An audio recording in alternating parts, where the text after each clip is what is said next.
अस्सलाम वालेकुम अवामन्नास। इस वीडियो में हम डिस्कस करने वाले हैं कि वर्चुअल मशीन्स क्या होती हैं जिनको शॉर्ट टर्म में वीएम मेंशन किया जाता है।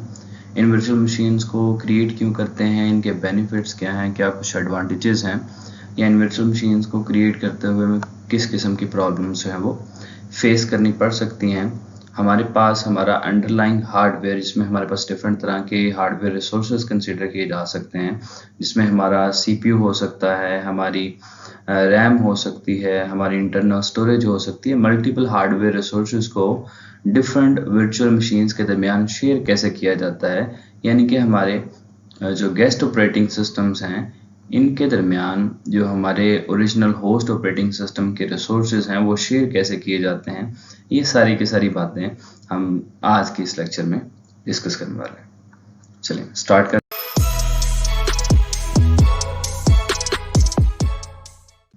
स्टार्टिंग विद द इंट्रोडक्शन कि हमारे पास वर्चुअल मशीन है क्या चीज़।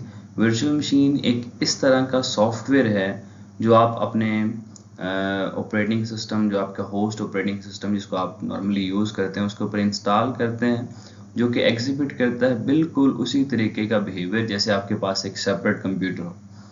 बहुत से ऐसे सिचुएशन बन जाती हैं कि आपको जैसे कि कोई सॉफ्टवेयर टेस्ट करना है जो कि सिर्फ और सिर्फ लाइनक्स पर रन किया जा सकता है, बिना फिर आपको कोई ऐसा सॉफ्टवेयर टेस्ट करना, कोई मलिशियस जैसे कि वायरस पे कोई टेस्टिंग करनी है आपने, तो आपको क्या करना पड़ता है, बजाय ये कि आप फिजिकल मशीन के ऊपर सेपरेट वो ऑपरेटिंग सिस्टम इंस्टॉल करें, आप क्या करते हैं, वर्चुअल मशीन्स इंस्टॉल करते हैं जो कि बिल्कुल उसी तरीके से एग्जिबिट करती हैं अपना बिहेवियर जैसे कि आपने एक सेपरेट कंप्यूटर के ऊपर विंडोज़ या फिर जो भी ऑपरेटिंग सिस्टम आप यूज़ करना चाहते हैं वो इंस्टॉल कर रखा है। तो virtual machine usually known as guest, तो आप ये गेस्ट जो ऑपरेटिंग सिस्टम है ये इंस्टॉल करते हैं आपके होस्ट ऑपरेटिंग सिस्टम्स के ऊपर, जो कि मल्टीपल वर्चुअल मशीन्स आपके होस्ट मशीन के ऊपर क्रिएट की जा सकती हैं, सेम टाइम पे आप उनको यूज़ कर सकते हैं। वर्चुअल मशीन बहुत ही कॉमन है। वर्चुअलाइजेशन टेक्नोलॉजी आजकल आपके पास बहुत इन है। वर्चुअल मशीन्स डायनामिकली क्रिएट की जाती हैं, जैसे कि कोई बंदा अगर रिक्वेस्ट करता है किसी भी रिसोर्स के लिए कि जी उसको एक कंप्यूटर चाहिए जिसके ऊपर लाइनक्स ऑपरेटिंग सिस्टम इंस्टॉल हो, या हम थोड़ा सा मज़ीद स्पेसिफिक करें तो हम कहते हैं कि जी वो अगर एक्वायर कहता है कि जी मुझे एक मशीन चाहिए जिसके ऊपर लाइनक्स का कोई स्पेसिफिक फ्लेवर इंस्टॉल है, तो आप क्या कर सकते हैं, डिफरेंट तरह की वर्चुअल मशीन्स डायनामिकली भी क्रिएट कर सकते हैं या फिर आप लोग मैनुअली भी खुद से क्रिएट कर सकते हैं, ताकि आपके पास जो आपके अवेलेबल हार्डवेयर रिसोर्सेज जो कि आपके कंप्यूटर में हैं वो शेयर किए जा सकें इन मल्टीपल वर्चुअल मशीन्स के दरमियान और आप उनको आसानी से यूज़ कर सकते हैं। तो वर्चुअल मशीन में आप डिफरेंट तरह के ऑपरेटिंग सिस्टम इंस्टॉल कर सकते हैं। आपका एक अंडरलाइंग जो ऑपरेटिंग सिस्टम है जिसको हम लोग होस्ट ऑपरेटिंग सिस्टम का नाम दे रहे हैं, उसके ऊपर आप मल्टीपल गेस्ट ऑपरेटिंग सिस्टम्स को इंस्टॉल कर सकते हैं और उनको आसानी से यूज़ कर सकते हैं। इसके कुछ बेनिफिट्स हैं, कुछ एडवांटेजेस आ जाते हैं हमारे पास। वो एडवांटेजेस क्या हैं उनको वन बाय वन डिस्कस करते हैं। First of all they are use for the testing purposes. जैसे कि आपने कुछ ऐसा सॉफ्टवेयर, हम अभी डिस्कस कर रहे थे, कुछ ऐसा मलिशियस सॉफ्टवेयर आपने डिस्कस करना है जिसकी टेस्टिंग आप अपने ओरिजिनल कंप्यूटर पे नहीं करना चाहते, तो उसमें आप क्या कर सकते हैं, आप वर्चुअल मशीन्स क्रिएट करें और उसके ऊपर जो भी टेस्टिंग करना चाहते हैं वो टेस्टिंग करें। आपके पास इन केस किसी किस्म का कोई भी मसला बनता है वो आपके गेस्ट ऑपरेटिंग सिस्टम में होगा, गेस्ट ऑपरेटिंग सिस्टम को री इंस्टॉल किया जा सकता है और आपका जो ओरिजिनल होस्ट ऑपरेटिंग सिस्टम है, जो आपका फिजिकल लैपटॉप कंप्यूटर या डेस्कटॉप कंप्यूटर है, वो इंटैक्ट रहेगा, उस पर किसी किस्म का कोई मसला नहीं बनेगा। ये एक लाइट वेट सॉफ्टवेयर होता है जिसको हम लोग हाइपरवाइजर का नाम देते हैं या VMM कहा जाता है, वर्चुअल मशीन मॉनिटर। एक ऐसा सॉफ्टवेयर होता है जो आपको अलाउ करता है कि आप मल्टीपल वर्चुअल मशीन्स क्रिएट कर सकें और आपके पास जो आपके अवेलेबल रिसोर्सेज, रैम है, CPU है, मेमोरी स्टोरेज वगैरह, जो कि आपके सर्वर की हो सकती है या फिर आपके होस्ट कंप्यूटर की हो सकती है, ये आप शेयर कर सकते हैं मल्टीपल वर्चुअल मशीन्स के दरमियान, ताकि किसी किस्म की इंटरफेरेंस ना आए और आपका ये जो काम है ये स्मूथली चलता रहे। आपके पास आपके जो ऑपरेटिंग सिस्टम है इसमें डिफरेंट तरह की एप्लीकेशन इंस्टॉल की जा सकती हैं। लाइक आपने आपके गेस्ट ऑपरेटिंग सिस्टम के ऊपर आपने एक वर्चुअल मशीन इंस्टॉल की, उस वर्चुअल मशीन के ऊपर आप वो सारे के सारे सॉफ्टवेयर्स या प्रोग्राम इंस्टॉल कर सकते हैं, जैसे कि आप अपने होस्ट ऑपरेटिंग सिस्टम के ऊपर इंस्टॉल करते हैं। फ़र्क सिर्फ ये होगा कि आपके जो गेस्ट ऑपरेटिंग सिस्टम है उनके पास जो रिसोर्सेज हैं, रैम है, सीपीयू है, मेमोरी है, स्टोरेज है, ये उनके पास वर्चुअलाइज्ड रिसोर्सेज होंगे, ये ओरिजिनल रिसोर्सेज यूज़ नहीं कर रहे होंगे। और इनकी जो भी इंस्ट्रक्शन एग्जीक्यूट करने जा रहे हैं, ये इंस्ट्रक्शंस की एग्जीक्यूशन थ्रू ट्रांसलेशन होगी, यानी दरमियान में आपके पास जो वर्चुअल मशीन मॉनिटर इन्वॉल्व है, वीएमएम या जिसको हम हाइपरवाइजर का नाम दे रहे हैं, वो ये सारी ट्रांसलेशंस करवा रहा होगा। वर्चुअल मशीन मॉनिटर्स जो हमारे पास एग्जिस्ट करते हैं, ये रन करते हैं आपके डेस्कटॉप कंप्यूटर पे और बिहेव करेंगे एक फुल सेपरेट कंप्यूटर के तौर पे। आपके पास डिफरेंट तरह के एप्लीकेशंस को रन किया जा सकता है, आप एप्लीकेशंस को रन कर सकते हैं। इसमें हमारे पास लेट्स सपोज कोई गेस्ट ऑपरेटिंग सिस्टम जिसको आप इंस्टॉल कर रहे हैं, उसके लिए आप एक separate virtual hard drive create करते हैं, यानी कि सेपरेट एनवायरनमेंट क्रिएट करते हैं जो कि आपकी ओरिजिनल कंप्यूटर की मेमोरी को किसी किस्म का कोई इफेक्ट नहीं पहुंचाएगा। जैसे कि आपने लेट्स सपोज 10 GB रिजर्व कर दी कि जी 10 GB ये वर्चुअल मशीन यूज करेगी, हार्ड ड्राइव का पोर्शन, तो उस 10 GB के अंदर आपका जो डाटा है वो स्टोर किया जा रहा है। आप लेट्स सपोज कोई पार्टीशंस क्रिएट कर रहे हैं, पार्टीशन फॉर्मेट कर रहे हैं, तो वो आपके गेस्ट ऑपरेटिंग सिस्टम की पार्टीशंस वगैरह हैं, उससे आपके ओरिजिनल होस्ट ऑपरेटिंग सिस्टम पे कोई फर्क। वर्चुअल मशीन हमें बहुत से एडवांटेजेस देती है, जैसे कि हम कहते हैं कि जी अगर आप कोई ऐसे एनवायरनमेंट में काम करना चाहते हैं, आप इंस्टॉल करना चाहते हैं किसी स्पेसिफिक ऑपरेटिंग सिस्टम को, जैसे लाइनक्स की कोई डिस्ट्रीब्यूशन है और वो डिस्ट्रीब्यूशन अभी तक पूरी मैच्योर नहीं हुई, आप जैसे कि कोई लाइनक्स का कोई फ्लेवर यूज़ करना चाहते हैं और वो अभी तक इतना मैच्योर नहीं है कि आप उसको आपके फिजिकल कंप्यूटर के ऊपर इंस्टॉल कर सकें, तो आप क्या करते हैं, जस्ट फॉर टेस्टिंग पर्पसेस उसको इंस्टॉल करेंगे आपके गेस्ट ऑपरेटिंग सिस्टम के ऊपर। आप देखेंगे कि ये किस तरीके से काम करता है। जब आप उसके साथ जो भी एक्सपेरिमेंट्स करना चाहते हैं, लेट्स सपोज तो आपने एक्सपेरिमेंट्स कर लिए हैं और उसके बाद आप आसानी से उस वर्चुअल मशीन को डिलीट कर दें, रिमूव कर दें, आप आसानी से ये सारे के सारे टास्क परफॉर्म कर सकते हैं। यहाँ पे there are no protection problem while using the virtual machine।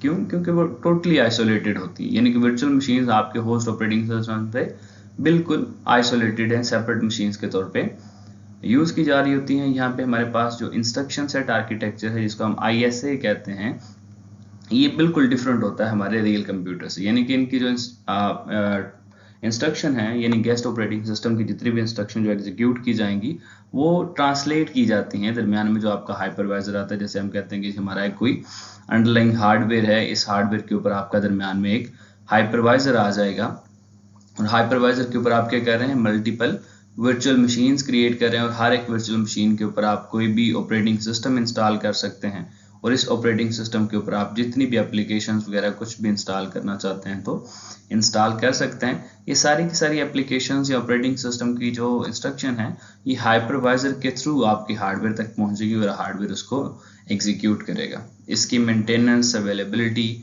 बहुत ही आसान होती है। आप डाटा का बैकअप लेना चाहते हैं या जा सकता है। कुछ इसके डिसएडवांटेज भी हैं। अगेन हमारे पास pros and cons side by side चलते हैं। तो डिसएडवांटेज क्या है जिसके, डिसएडवांटेज में फर्स्ट डिसएडवांटेज हमारे पास ये है कि जब आप कोई वर्चुअल मशीन क्रिएट करते हैं आपके होस्ट ऑपरेटिंग सिस्टम या होस्ट कंप्यूटर के ऊपर, मल्टीपल वर्चुअल मशीन जब आप रन कर रहे होते हैं तो आपका सिस्टम थोड़ा सा लैगी आपको महसूस होता है, लैग होता है, आप कह लें कि बफरिंग से आपको महसूस हो रही होती है। तो आपका जितना वर्कलोड उस होस्ट ऑपरेटिंग सिस्टम के ऊपर बढ़ता जाएगा, यानी जितनी गेस्ट मशीन्स आप ज़्यादा इंस्टॉल करते जाएंगे, सिस्टम ओवरऑल उतना ही सफ़र करता जाएगा। क्यों? क्योंकि आपके जो होस्ट ऑपरेटिंग सिस्टम के रिसोर्सेज हैं वो शेयर किए जा रहे हैं मल्टीपल गेस्ट ऑपरेटिंग सिस्टम्स के दरमियान। Again virtual machines are not efficient as a real machine. आप वर्चुअल मशीन्स को यूज़ तो कर रहे हैं, जैसे कि आपके पास सेपरेट कंप्यूटर है, लेकिन स्टिल दरमियान में हाइपरवाइजर इन्वॉल्व है जो कि आपकी ये सारी की सारी ट्रांसलेशंस हैं उनको परफॉर्म कर रहा है। तो ये बिल्कुल उस तरीके से तो हमें एक एक्सपीरियंस मिल जाता है कि जैसे एक सेपरेट कंप्यूटर है, लेकिन इसकी परफॉर्मेंस या फिर आप स्मूथनेस की बात करें तो मेजॉरिटी ऑफ द केसेस हमें ऐसी नहीं मिलती जैसे कि हमारे पास हमारा एक ओरिजिनल कंप्यूटर यूज़ करें। थोड़ा सा लैग, अगर इन केस वर्कलोड ज़्यादा बढ़ता है तो हमारे पास वहाँ पे थोड़ा सा लैग देखने को कोई भी वर्चुअल मशीन जब आप क्रिएट करना चाहते हैं तो आपको डिफरेंट तरह के सॉफ्टवेयर रिक्वायर होते हैं। इस ट्यूटोरियल में हम जो बात करने वाले हैं वो हमारे पास वर्चुअल बॉक्स है। वर्चुअल बॉक्स एक सॉफ्टवेयर है जिसको आप यूज़ करते हैं मल्टीपल वर्चुअल मशीन्स को इंस्टॉल करने के लिए, कॉन्फ़िगर करने के लिए। ये बेसिकली ओरेकल की एक प्रोडक्ट है जिसको आप यूज़ करते हैं कोई भी मल्टीपल वर्चुअल मशीन वगैरह क्रिएट करने के लिए। और भी हो सकती हैं, लाइक आप वर्चुअल बॉक्स यूज़ नहीं करना चाहते तो आप VMware यूज़ कर सकते हैं, VMware, ठीक है। तो VMware अगेन एक प्रोडक्ट है, इसको आप एज ए VMM हाइपरवाइजर के तौर पे यूज़ कर सकते हैं। ये आपको अलाउ करता है कि आप मल्टीपल वर्चुअल मशीन्स क्रिएट कर सकें। जब आपने जो भी वर्चुअल मशीन क्रिएट करनी है इंस्टॉल करने के लिए, उसके लिए फर्स्ट ऑफ ऑल आपको कुछ सेटिंग्स करनी पड़ेंगी, लाइक बताना पड़ेगा कि इसके लिए हमारे पास जो हमारा CPU है वो कितने यूज़ किए जाएंगे। लाइक हमारा अगर मल्टी कोर CPU है तो कितने CPU आप इसको साइन कर रहे हैं। इसके अलावा आप हार्ड ड्राइव का कितना पोर्शन इसको साइन कर रहे हैं, ये सारी की सारी चीज़ें। तो स्टार्ट जब आप लेंगे तो फर्स्ट स्टेप में आप वर्चुअल मशीन, एक न्यू वर्चुअल मशीन क्रिएट कर रहे हैं तो उस न्यू के बटन पे क्लिक करेंगे। अगेन इसके बाद नेक्स्ट के बटन पे क्लिक करेंगे। आप जोन सा ऑपरेटिंग सिस्टम, जैसे कि यहाँ पे मेंशन है उबंटू एक डिस्ट्रीब्यूशन है आपके पास लाइनक्स ऑपरेटिंग सिस्टम्स की। तो आप जैसे कि विंडोज़ 10 इंस्टॉल करना चाहते हैं, विंडोज़ 8 इंस्टॉल करना चाहते हैं, जैसे कि यहाँ पे मेंशन है, आप मल्टीपल वर्चुअल मशीन्स क्रिएट कर सकते हैं। तो जैसे ही आप यहाँ पे उबंटू लिखते हैं तो वो बता रहा है कि ये एक टाइप है लाइनक्स ऑपरेटिंग सिस्टम की। उबंटू का 64 बिट ऑपरेटिंग सिस्टम हम इंस्टॉल करने चाहते हैं। तो जैसे ही आप इस विज़िट को फॉलो करते हैं, जिसमें स्टेप बाय स्टेप आप प्रोसीजर जो है उसको फॉलो करते जाएंगे। इसको नाम आप कुछ भी दे सकते हैं, लाइक यहाँ पे हमारे पास जो उबंटू मेंशन है, आप इसको उबंटू की जगह पे माई उबंटू 1 2 1 2 3 कुछ भी आप नाम देना चाहते हैं तो आसानी से दे सकते हैं। उसके बाद नेक्स्ट पे क्लिक करेंगे। वो आपसे पूछता है कि जी आप जब एक वर्चुअल मशीन क्रिएट करना चाह रहे हैं तो उसको मेमोरी कितनी असाइन करेंगे, लाइक उसको उसकी प्राइमरी मेमोरी रैम कितनी असाइन करेंगे। तो यहाँ पे आपके पास मेंशन होगा आपकी टोटल मेमोरी जो आपके कंप्यूटर में अवेलेबल है। जैसे कि इस केस में 32 GB की इंटरनल स्टोरेज अवेलेबल है आपके पास, आपकी जो रैम है। बाय डिफॉल्ट आप जो भी ऑपरेटिंग सिस्टम इंस्टॉल करते हैं तो कुछ डिफॉल्ट आपको मेमोरीज असाइन करता है। जैसे यहाँ पे वो कह रहा है कि जिसको 2 GB आप अगर मेमोरी असाइन कर दें तो 2 GB में ये परफेक्टली रन की जा सकती है। आप इसको डिफॉल्ट सेटिंग्स में भी रख सकते हैं, लेकिन मेक श्योर जितनी भी आप रैम इंक्रीज कर रहे हैं या डिक्रीज कर रहे हैं इस ग्रीन पोर्शन से आगे ना जाए। तो ग्रीन पोर्शन तक आपके पास ये ठीक तरीके से काम करेगा, क्योंकि कुछ रैम आपके होस्ट ऑपरेटिंग सिस्टम को भी चाहिए जिससे उसने अपनी वर्किंग परफॉर्म करनी है, ठीक है। उसके बाद मूव करेंगे। नेक्स्ट मूव करते ही वो आपसे पूछता है कि हार्ड डिस्क का कुछ वर्चुअल पोर्शन भी इस वर्चुअल मशीन को रिक्वायर होगा जहां पे वो अपनी फाइल्स वगैरह स्टोर करेगा। तो आप क्या करेंगे, सिंपल यहाँ पे जाके create a virtual hard disk now पे क्लिक करके क्रिएट के बटन पे क्लिक करेंगे। क्रिएट के बटन पे क्लिक करेंगे, नेक्स्ट मूव करेंगे। यहाँ पे हमारे पास दो तरह के ऑप्शंस आ जाते हैं, आप डायनेमिकली साइज असाइन करना चाहते हैं या फिक्स्ड साइज असाइन करना चाहते हैं। दोनों के केस में आपको बताना तो पड़ेगा कि हमारे पास मैक्सिमम कितना साइज ये यूटिलाइज करेगी। लेट्स सपोज कि ये वर्चुअल मशीन मैक्सिमम कितने GB तक का जो है डाटा है हमारे पास सेव कर सकती है। अगर आप डायनेमिकली कोई भी साइज इसको एलोकेट करें तो डायनेमिक एलोकेशंस में क्या होगा कि आपके पास जैसे जैसे डाटा इंक्रीज करता जाएगा बिल्कुल उसी तरीके कार से आपके पास आपकी वो जो स्टोरेज है वर्चुअल मशीन की वो भी इंक्रीज करती जाएगी। लेकिन हमारे पास यहाँ पे कुछ प्रॉब्लम्स आ सकती हैं, जैसे कि हमारे पास कुछ लैग या फिर किसी किस्म की कोई फ्लक्चुएशन देखने को मिल सकती है। तो हम क्या करते हैं, मेजॉरिटी ऑफ द केसेस में जो रिकमेंडेड सेटिंग्स हैं वो ये है कि आप फिक्स्ड साइज रखें। जैसे कि आपने अगर उसको 10 GB 20 GB कोई साइज फिक्स कर दिया तो वो 10 GB की जो एक वर्चुअल हार्ड डिस्क है वो आपकी मेन कंप्यूटर के ऊपर क्रिएट कर देगा और ये 10 GB इस वर्चुअल मशीन के लिए रिजर्व कर दी जाएगी जो ये वर्चुअल मशीन यूज करेगी। इसे इंक्रीज और डिक्रीज नहीं होगा, इसी 10 GB की बाउंड्री के अंदर रहते हुए वो अपनी सारी वर्किंग परफॉर्म। जैसे ही आप एक फिक्स साइज को चूज करेंगे, डायनामिक की तरफ भी जा सकते हैं, अगेन एक्सपेरिमेंट्स हैं आप कर सकते हैं। फिक्स साइज रिकमेंडेड है, आप फिक्स साइज को यूज करें। नेक्स्ट के बटन पे क्लिक करें, नेक्स्ट मूव करेंगे तो हमारे पास नेक्स्ट स्क्रीन पे मेंशन है कि आप उबंटू, जैसे कि हम यहाँ पे केस मेंशन उबंटू का वर्जन 17.04 है। अभी आप उबंटू का करंट वर्जन जो 22 पॉइंट समथिंग है उसको यूज करेंगे। यहाँ पे आप उसको कितना जो है वो साइज एलोकेट करना चाहते हैं हार्ड ड्राइव का। तो यहाँ पे बाय डिफॉल्ट 10 GB आप डिफॉल्ट जो सेटिंग है उसके साथ जाना चाहते हैं तो जा सकते हैं। ये स्लाइडर मेंशन है, स्लाइडर से आप इस मेमोरी को इंक्रीज एंड डिक्रीज कर सकते हैं, या सिंपल यहाँ पे जाके खुद से मेंशन कर दें जी आप कितना साइज इसको एलोकेट करना चाहते हैं। क्रिएट के बटन पे क्लिक करेंगे। क्रिएट के बटन पे क्लिक करते ही आपके पास आपकी नेक्स्ट स्क्रीन आ जाएगी। यहाँ पे आप आपकी जो मशीन है इसको स्टार्ट कर सकते हैं, लेकिन स्टार्ट करने से पहले हमारे पास यहाँ पे एक ISO फाइल, यानी इस ऑपरेटिंग सिस्टम को इंस्टॉल करने के लिए आपको इसकी एक ISO फाइल रिक्वायर होगी। ISO फाइल को यूज़ करना, मोर ओवर हमारे पास जो हमारे CPUs हैं उनको असाइन करना, आप इसको कोई आपकी फिजिकल वीडियो मेमोरी असाइन करना चाहते हैं तो ये सारी की सारी सेटिंग्स आप यहाँ पे इसको स्टार्ट करने से पहले कर सकते हैं।